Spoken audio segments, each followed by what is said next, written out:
Sir, రోజా గారిని arrest చేయడానికి పోలీసులు ప్రయత్నిస్తున్నారు. గాలింపు చర్యలు కూడా చేపట్టారు. అయితే రోజా గారు మాత్రం అజ్ఞాతంలోకి వెళ్ళిపోయారన్న వార్తలైతే వినిపిస్తున్నాయి సార్. అంటే గత కొన్ని రోజుల నుంచి కూడా మనం చూస్తున్నాం. బయటకి వచ్చి వరదల పైన ఆమె మాట్లాడింది. లోకేష్ గారిని, చంద్రబాబు నాయుడు గారి పైన, ప్రభుత్వ వైఫల్యం పైన విమర్శలైతే చేసింది. దీని కారణంగానే ఆమెను అరెస్ట్ చేయడానికి ప్రయత్నిస్తున్నారంటున్నారు. మరి ఇప్పుడు నిజంగా రోజా గారు అజ్ఞాతంలోకి వెళ్ళిపోయారా? మరి అరెస్ట్‌కి సంబంధించి మీరేం చెప్తారు సార్?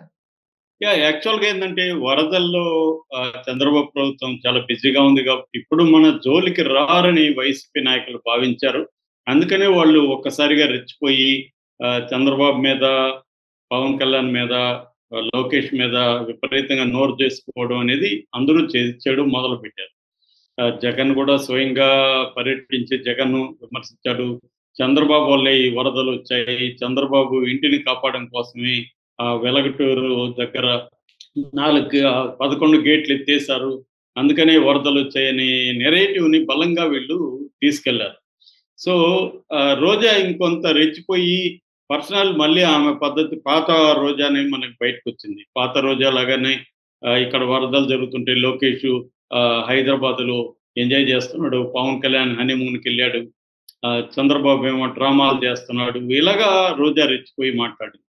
సో, ఆహ్, తె చంద్రబాబు తెలివిగా ఏం చేశాడంటే, వరదల టైంలో అరెస్టులు చేస్తే మీడియా అంతా కూడా డైవర్ట్ అయ్యి ఉంటది కాబట్టి మీడియా పట్టించుకోదు. ప్రజలు కూడా దాన్ని పెద్దగా పట్టించుకోరు. సైలెంట్‌గా అరెస్టుల పర్వాన్ని మొదలుపెట్టారు. దానికి ఇంకొక కారణం ఏందంటే, ఈ మంగళగిరి తెలుగుదేశం కేంద్ర కార్యాలయం మీద గతంలో జరిగిన దాడి విషయంలో 68 మంది మీద కేసు నమోదు చేశారు. అందులో లేళ్ల అప్పిరెడ్డి కావచ్చు, తలసల జయరాం కావచ్చు, అవినాష్ కావచ్చు, నందిగం సురేష్ కావచ్చు, ఇలాంటి వాళ్ళు చాలా మంది ఉన్నారు. వాళ్ళందరూ హైకోర్టులో ముందస్తు బెయిల్‌కి పెట్టుకున్నారు. అయితే ముందస్తు బెయిల్ ఎవరికీ ఇవ్వలేదు.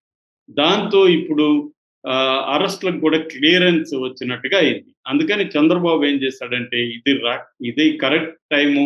ఇప్పుడైతే మీడియా మొత్తం వరదల మీద ఫోకస్ చేస్తా ఉంటది. చంద్రబాబు అందుకనే మీడియా అంతా వరదల మీద ఫోకస్ ఉంటది. ప్రజలంతా కూడా వరదల విషయంలో ఆహ్, వాళ్ళు టెన్షన్‌లు పడడం గాని, ఆ విజువల్స్ చూస్తుంటారు కాబట్టి ఇది రైట్ టైమ్ అని చెప్పి చంద్రబాబు ఏం చేస్తాడంటే సైలెంట్‌గా గ్రీన్ సిగ్నల్ ఇచ్చాడు పోలీసులకి. దాంతో పోలీసులు ఏం చేశారంటే నందిగం సురేష్ పారిపోయి హైదరాబాద్‌లో దాక్కుంటే ఆయన్ని పట్టుకొచ్చారు. అట్లాగే లేళ్లప్పిరెడ్డి బెంగుళూరు పారిపోయి బెంగుళూరులో ఉంటే ఆయన్ని పట్టుకొచ్చారు. ఇద్దరిని కూడా జైలుకి పంపించారు. ఇప్పుడు రోజాని అరెస్ట్ చేయాలని ప్లాన్ చేస్తున్నారు. ఎందుకంటే రోజా చాలా దారుణంగా మాట్లాడింది. నిజానికి లోకేష్ వరదల కంట్రోల్‌లో లోకేష్ బిజీగా అక్కడే ఉన్నాడు. ఆయన ఎక్కడేమో హైదరాబాద్‌లో ఇంకో చోట జల్సాలు ఏం చేయట్లేదు. ఇక చంద్రబాబు కూడా 75 ఏళ్ల వయసులో కూడా ఆయన అనేక రిస్కులు తీసుకొని ఆయనకు ఒకవేళ పబ్లిసిటీ పిచ్చి ఉంటే ఉంటది. అది తప్పేం గాదు.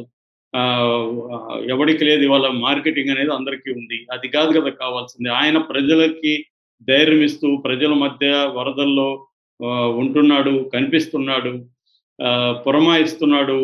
తన సరిగ్గా పనిచేయట్లేదని కోపగించుకుంటున్నాడు అధికారుల మీద, మంత్రుల మీద. ఇంకా అంతకంటే ఏ ముఖ్యమంత్రి కూడా చేస్తాడు. సో, అలాంటి దాన్ని కూడా వీళ్ళు విమర్శించి ఇది చంద్రబాబు వల్లే ఈ వరదలొచ్చాయని. ఎందుకంటే ఇది ఇక్కడ మరి రేవంత్ రెడ్డి వల్ల వరదలొచ్చాయా? ఇక్కడెందుకొచ్చాయి ఖమ్మంలో?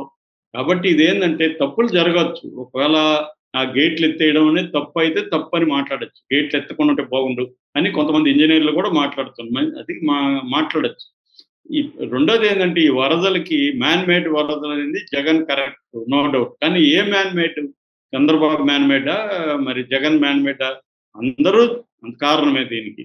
ఎందుకంటే ఈ కొల్లేరుని ఆక్యుపై చేసుకొని 15,000 ఎకరాలలో ఇప్పుడు ఈ రొయ్యల చెరువులు అవన్నీ ఉండడం అనేది అన్ని ప్రభుత్వాల్లో ఉండేవాళ్ళు చేశారు. అట్లాగే ఈ బుడమేరు కోర్సులని కూడా ఆక్యుపై చేసుకొని కాలనీలు వేయడం కూడా అన్ని ప్రభుత్వాలు చేశాయి. మరి 5 ఏళ్ళు ఉన్నారు కదా! వీళ్ళెందుకు క్లియర్ చేయలేదు బుడమేరు ఆక్యుపేషన్‌ని వీళ్ళెందుకు ఇప్పుడు హైడ్రా లాగా వాళ్ళు కూడా అక్కడ వ్యవస్థ పెట్టి ఎందుకు క్లియర్ చేసి ఉండొచ్చు కదా! జగన్ ఎందుకు చేయలేదా పని? కాబట్టి ప్రతి ఒక్కడు ఇక్కడ బాధ్యత వహించాలి గానీ చంద్రబాబును ఫోకస్ చేసి బిలో ద బెల్ట్ విమర్శలనేవి రోజా చేయడం మొదలుపెట్టింది. దాంతో రోజాను కూడా అరెస్ట్ చేద్దాం అన్న ఆలోచనలో ఇప్పుడు ఉన్నారని తెలిసింది. ఈ విషయం లీక్ అయింది రోజాకి. ఎందుకంటే వాళ్ళకి సంబంధించి అధికారులు కూడా ఉంటారు కాబట్టి లీక్ అయ్యి రోజా అజ్ఞాతంలోకి వెళ్ళిందని చెప్తున్నారు.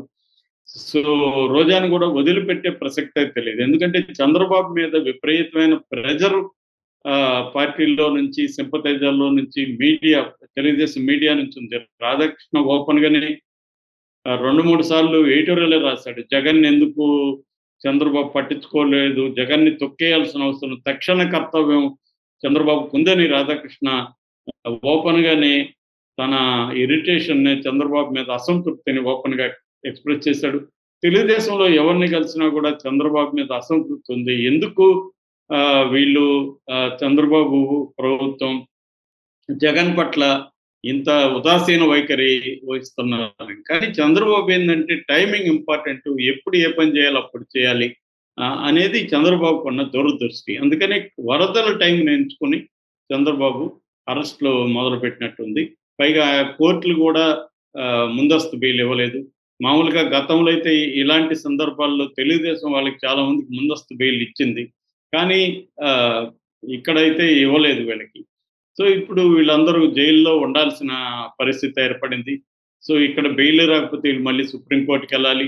సుప్రీం కోర్ట్ కూడా ఇట్లాంటి కేసుల్లో ఏం చేస్తుందంటే కింది కోర్టు ఇచ్చిన తీర్పులకే మాక్సిమం కట్టుబడి ఉంటది. రెండోది ఇది లేట్ అవుతుంది.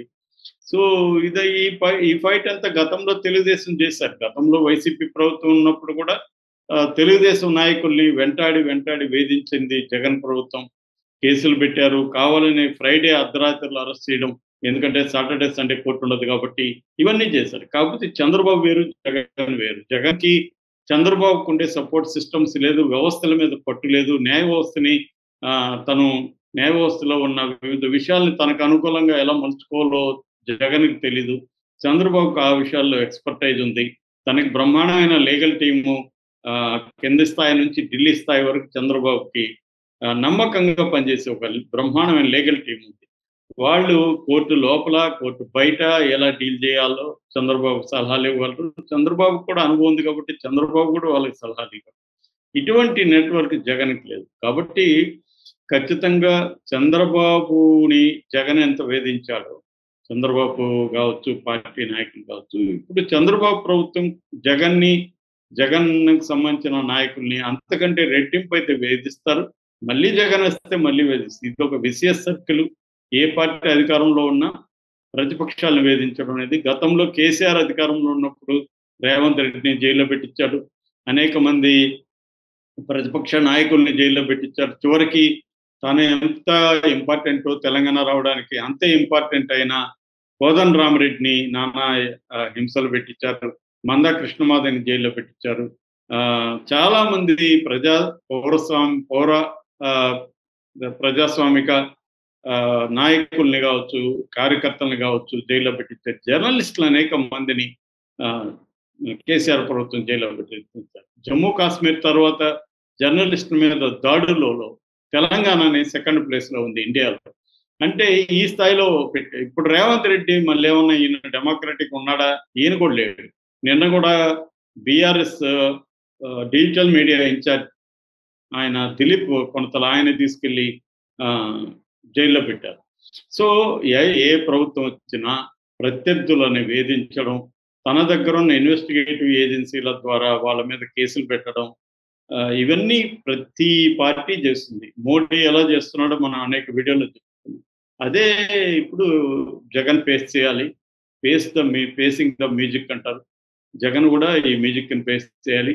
రోజా ఖచ్చితంగా అరెస్ట్ అవుతుంది. రోజా జైలుకెళ్ళడం అయితే 100% గ్యారంటీ. అది ఎప్పుడనేది మనకి 2, 3 రోజుల్లో తెలిసిపోతుంది. ఎక్కడ దాక్కున్నా రోజానైతే వదిలిపెట్టారు. Okay sir. Thank you so much sir.